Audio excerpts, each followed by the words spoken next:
আসসালামু আলাইকুম শিক্ষার্থী বন্ধুরা, আশা করি তোমরা সবাই খুব ভালো আছো। আজকের ভিডিওটিতে আমরা দেখব ইনফরমেশন অ্যান্ড কমিউনিকেশন টেকনোলজি অর্থাৎ আইসিটি আমরা কিভাবে পড়লে এইচএসসি তে আমরা খুব ভালো মার্কস অর্জন করতে পারবো। সো প্রথমেই তার জন্য আমাদের বই প্রয়োজন। সো চলো আমরা কোন কোন থিওরি বই পড়বো সেটা দেখে নিই। অন্যান্য বিষয়গুলো যেরকম তোমাদের অ্যাডমিশন টেস্টের উপর ডিপেন্ড করে আমি বই বন্টন করে দিই, এই আইসিটি যেহেতু কোনো অ্যাডমিশন টেস্টের উপর ডিপেন্ড করে না, তাই ইঞ্জিনিয়ারিং, মেডিকেল এবং ইউনিভার্সিটি সবার জন্য হচ্ছে সেম বুক রিকমেন্ডেশন। প্রকৌশলী মুজিবুর রহমান এই বইটা আমরা সেকেন্ডারি হিসেবে সিলেক্ট করেছি, আর অক্ষরপত্র প্রকাশনের যে আইসিটি বইটা সেটা আমরা প্রাইমারি হিসেবে সিলেক্ট করেছি। ওকে, এইবার আমরা দেখব এডিশনাল কি কি বই আমাদের প্রয়োজন। সো প্রথমে দেখতে পাচ্ছ প্রিভিয়াস ইয়ার টেস্ট পেপার, এটা প্রয়োজন, আর পাঞ্জেরি গাইড প্রয়োজন। সো এখন আমরা দেখব যে স্ট্র্যাটেজি অর্থাৎ কিভাবে এই বইগুলো আমরা পড়বো। সো প্রথমেই বলছি যে কনসেপ্ট এবং ফর্মুলা, বেসিক ফর্মুলা যেগুলো সেগুলো আমরা প্রাইমারি বুক থেকে পড়বো। দেন আমরা যেহেতু সেকেন্ডারি একটা বই সিলেক্ট করেছি, সো এক্সট্রা কিছু কনসেপ্ট থাকতে পারে। সো বারবার বলছি যে যেহেতু বোর্ড থেকে নির্ধারিত কোনো বই এইচএসসি লেভেলে সিলেক্ট করে দেওয়া নেই, সো আমাদের অনেকগুলো বই আসলে পড়াটা বেটার ভালো রেজাল্ট করার জন্য। সো সেক্ষেত্রে বলছি যে প্রাইমারি বুক থেকে তুমি পড়ার পর তুমি যদি কোনো এক্সট্রা কনসেপ্ট বা আইডিয়া বা ফর্মুলা বা কোনো প্রিন্সিপাল যদি পাও, সেটা তুমি সেকেন্ডারি বই থেকে সেটা পড়ে নেবে। সো এর জন্য আমাদের দুইটা বই সিলেক্ট করা, একটার পরিপূরক হিসেবে আর একটা থাকবে।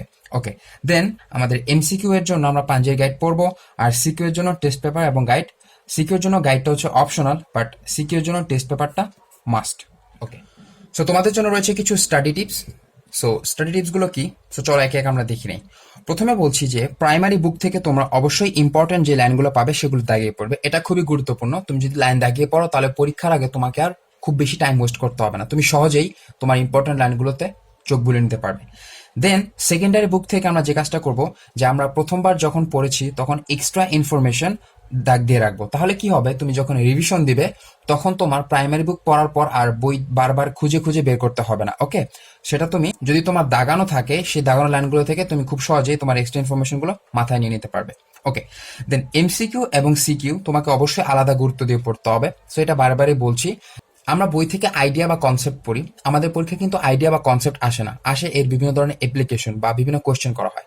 তাই যেভাবে কোয়েশ্চেন করা হয় সেভাবে পড়াটাই বেটার, তাহলে তুমি বেটার অ্যান্সার করতে পারবে। এর জন্য আমাদেরকে এমসিকিউ সিকিউ দুটাই কোয়েশ্চেন আকারে প্র্যাকটিস করতে হবে। ওকে, সো এছাড়া আইসিটিতে গুরুত্বপূর্ণ একটা ব্যাপার হচ্ছে কম্পিউটার প্রোগ্রাম, আর হচ্ছে এইচটিএমএল কোড, এছাড়া রয়েছে ডেটাবেস। সো এগুলোর জন্য যেটা কথা সেটা হচ্ছে অবশ্যই বুঝে পড়বে। এগুলো তুমি যদি মুখস্থ করো তাহলে যখন কোয়েশ্চেন ঘুরিয়ে দিবে তুমি কিন্তু অ্যান্সার করতে পারবে না। সো এগুলোর বেসিক অবশ্যই বুঝে বুঝে পড়ার ট্রাই করবে। আর যেটা বলছি যে যেহেতু এগুলো কম্পিউটার রান করতে হয়, কম্পিউটারে এগুলো তুমি অ্যাপ্লাই করতে পারবে। সো তুমি কম্পিউটার প্রোগ্রাম এবং এইচটিএমএল কোড অবশ্যই কম্পিউটারে রান করে দেন ক্লিয়ার হবে। প্রত্যেকটা জিনিস যে কোনটা কিভাবে কাজ করছে সেই বিষয়গুলো তুমি ক্লিয়ার হবে। ফাইনালি তুমি যেহেতু আইসিটিতে ইনফরমেশন টেকনোলজি, সো এরকম বর্তমান যুগটা ইনফরমেশন টেকনোলজি যুগ, সো তুমি ইউটিউবে অসংখ্য রিসোর্স পাবে এগুলোর উপর। তুমি যদি না বুঝো কোনো একটা আইডিয়া বা কনসেপ্ট বা টপিক, তুমি সেটা ইউটিউবে সার্চ করতে পারো বা গুগলে সার্চ করতে পারো, সেখান থেকে তুমি সেটা ইজিলি বুঝে নিতে পারবে।